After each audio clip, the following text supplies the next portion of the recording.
नमस्कार बंधुरा test best रेसिपिते सबाइके स्वागत।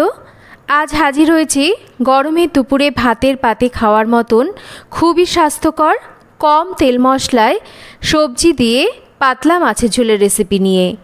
এই असह्य गरमे खूबই हालका पातला सब्जी दिए এই রকম মাছের ঝোল খেতে কিন্তু গরমের দুপুরে ভীষণই ভালো লাগে। সাথে যদি থাকে এক টুকরো লেবু। আর আমাদের প্রত্যেক বাঙালি বাড়িতেই কিন্তু প্রায় প্রত্যেক দিনই এই রকম মাছের ঝোল হয়ে থাকে। আজকে আমি আপনাদের সাথে যেইভাবে মাছের ঝোলের রেসিপিটা শেয়ার করছি, এইভাবে মাছের ঝোল বানালে এই মাছের ঝোলের স্বাদ কিন্তু হবে ভীষণই ভালো। চলুন দেখে নেওয়া যাক আমার আজকের রেসিপি। মাছের ঝোল বানানোর জন্য এখানে নিয়ে নিয়েছি 4 পিস রুই মাছ। যে কোনো টাটকা মাছ দিয়েই গরমের দুপুরে সবজি দিয়ে এই মাছের ঝোলটা করে খাওয়া যেতে পারে। সবার প্রথমে মাছের মধ্যে একটু লবণ আর হলুদ মাখিয়ে মাছগুলোকে মিনিট 5 রেখে দেব। ততক্ষণ আমরা মাছের জন্য মশলা তৈরি করে নেব। এখানে নিয়ে নিয়েছি একটা গ্রেট করে নেওয়া টমেটো। টমেটোটাকে আমি একটা গ্রেটারে গ্রেট করে নিয়েছি। এবার এই টমেটোর মধ্যে কিছু গুঁড়ো মশলা মেশাচ্ছি। দিয়ে দিচ্ছি পরিমাণ মতন হলুদ, স্বাদ মতন লবণ, তার সাথেই দেব অল্প করে একটু লঙ্কার গুঁড়ো। তবে কেউ যদি গুঁড়ো লঙ্কা এই মাছের ঝোলে খেতে অপছন্দ করেন সেক্ষেত্রে কিন্তু পুরো রান্নাটা কাঁচা লঙ্কাতে করে খেতে পারেন। আমি কিন্তু কাঁচা লঙ্কার ব্যবহারও এই রান্নাতে করব, তবে সামান্য একটু গুঁড়ো লঙ্কা ব্যবহার করছি যাতে রঙটা ভালো আসে। সামান্য করে একটু দিয়ে দিচ্ছি ধনের গুঁড়ো, আর তারই সাথে খুবই সামান্য করে একটু জিরের গুঁড়ো এখানে ব্যবহার করব। এই মাছের ঝোলে কিন্তু খুব বেশি মশলাপাতি দেওয়ার একদমই দরকার নেই।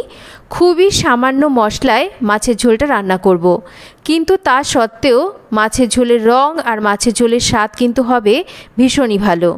দেখুন, এবার এই টমেটো পেস্টের সাথে সমস্ত গুঁড়ো মশলাগুলোকে মিশিয়ে নিচ্ছি যাতে করে গুঁড়ো মশলাগুলো বেশ একটু নরম হয়ে যায়। আর গুঁড়ো মশলা যেহেতু রান্নায় ব্যবহার করছি, মশলাগুলোকে রান্নার কিছু সময় আগে এরকম একটু ভিজিয়ে রাখলে রান্নার স্বাদটা কিন্তু ভালো আসে। মশলা আমাদের রেডি হয়ে গেছে। মাছের ঝোলটা যে সমস্ত সবজি দিয়ে করব সবজিগুলোকে কেটে নিয়েছি এখানে পেঁপে, কাঁচকলা, পটল, তার সাথে নিয়েছি ডাঁটা আর আলু। আপনারা চাইলে আপনাদের পছন্দ মতন সবজি কিন্তু এখানে ব্যবহার করতে পারেন। সবার প্রথমে তেল ভালো করে গরম করে নেব। তেলটা গরম হলে তেলের মধ্যে অল্প করে একটু লবণ দিয়ে গরম তেলটাকে কড়াইয়ের চারিদিকে মাখিয়ে নেব। এবার লবণ হলুদ মাখিয়ে নেওয়া মাছগুলোকে ভেজে নিতে হবে। মাঝারি আঁচে রেখে মাছগুলোকে ভাজবো।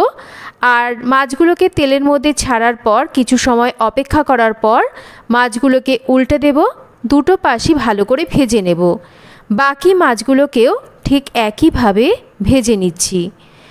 গরম তেলের মধ্যে একটু লবণ দিয়ে তারপর যদি আমরা মাছ ভাজি তাহলে কিন্তু মাছগুলো ভেঙে যায় না। দেখুন, মাছগুলোকে কিন্তু ভেজে নিয়েছি।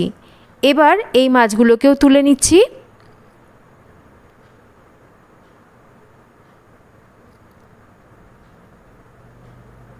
মাছ ভেজে তুলে নেওয়ার পর এবার আমরা এই তেলেই রান্নাটা করব। তেলের মধ্যে এবার ফোড়ন দেব। ফোড়নের জন্য এখানে দিচ্ছি সামান্য করে একটু গোটা জিরে আর তার সাথে রাঁধুনি। ফোড়নটা হয়ে গেলে সমস্ত সবজিগুলোকে একই সাথে দিয়ে দিচ্ছি। 1 চিমটি লবণ দিয়ে সবজিগুলোকে এবার আমরা একটু ভেজে নেব। সামান্য করে একটু লবণ এখানে সবজির মধ্যে দিয়ে দিলে সবজির মধ্যে লবণটাও ঢুকবে, সেক্ষেত্রে সবজিটা খেতে কিন্তু ভালো লাগবে। সবজিগুলোকে 3-4 মিনিট একটু ভেজে নিয়েছি, খুব বেশি ভাজার দরকার নেই। এবার এখানে দিয়ে দিচ্ছি একটু আদা আর কাঁচা লঙ্কা বাটা। আদা কাঁচা লঙ্কা বাটাটাকে সবজির সাথে একটু ভালো করে নাড়াচাড়া করে কষিয়ে নেব। 3-4 মিনিট আদা কাঁচা লঙ্কা বাটাকে সবজির সাথে কষিয়ে নেওয়ার পর এবার আরও 2 মিনিট ঢাকা দিয়ে আমরা রান্না করছি। 2 মিনিট পর ঢাকাটা সরিয়ে নিচ্ছি। সবজিটা বেশ একটু নরম ভাব হয়ে গেছে আর বেশ একটু ভাজা ভাজা হয়ে গেছে। এবার যে মশলার পেস্টটা প্রথমেই বানিয়ে রেখেছিলাম সেই মশলাটাকে দিয়ে দিতে হবে। গ্যাসের ফ্লেমটাকে মিডিয়ামে রেখে এবার সবজির সাথে খুব ভালো করে মশলাটাকে আমাদের কষিয়ে নিতে হবে। মশলা যদি খুব ভালো করে কষিয়ে নেওয়া হয় তাহলে কিন্তু রান্নার কালারটা খুবই সুন্দর আসে। আর টমেটোটাকে অবশ্যই একটু গ্রেট করে রান্নায় ব্যবহার করবেন, তাতে করে রান্নার কালার যেমন সুন্দর আসবে সেই রকম গ্রেভিটাও কিন্তু ভালো হবে। দেখুন মশলা খুব ভালো করে কষিয়ে নিয়েছি। এবার ঝোলের জন্য পরিমাণ মতন জল দিয়ে দিচ্ছি। জলটাকে দেওয়ার পর ভালো করে নাড়াচাড়া করে মিশিয়ে নিয়ে দুটো চিড়ে নেওয়া কাঁচা লঙ্কা দিয়ে ঝোলটা ফুটতে শুরু করলে আবারও ঢাকা দিয়ে রান্না করছি, যাতে করে সবজিগুলো খুব তাড়াতাড়ি সেদ্ধ হয়ে যায়। 6-7 মিনিট পর ঢাকাটা সরিয়ে নিয়েছি। সবজি খুব ভালো করে সেদ্ধ হয়ে গেছে। এবার আমরা এর মধ্যে দিয়ে দেব ভেজে নেওয়া মাছগুলোকে। সবজি ভালো করে সেদ্ধ হওয়ার পরই কিন্তু মাছগুলোকে আমাদের দিতে হবে। মাছগুলোকে দেওয়ার পর ভালো করে একটু নাড়াচাড়া করে মিশিয়ে দেব। আর খেয়াল রাখতে হবে মাছগুলো যাতে পুরোপুরি ঝোলের তলায় ডুবে থাকে, কারণ মাছগুলোও কিন্তু আমাদের একটু 2 থেকে 3 মিনিট সেদ্ধ হবে।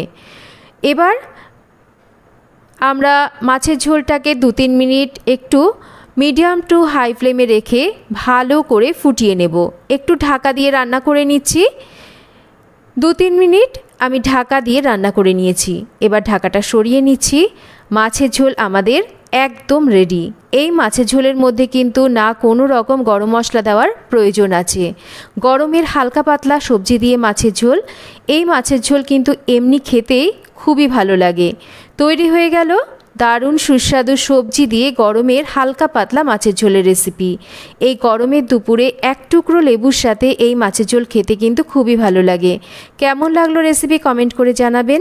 রেসিপিটা ভালো লাগলে একটা লাইক করবেন, রেসিপিটা শেয়ার করবেন, চ্যানেল সাবস্ক্রাইব করবেন। সবাই ভালো থাকবেন। আবার ফিরে আসবো নতুন কোনো রেসিপি।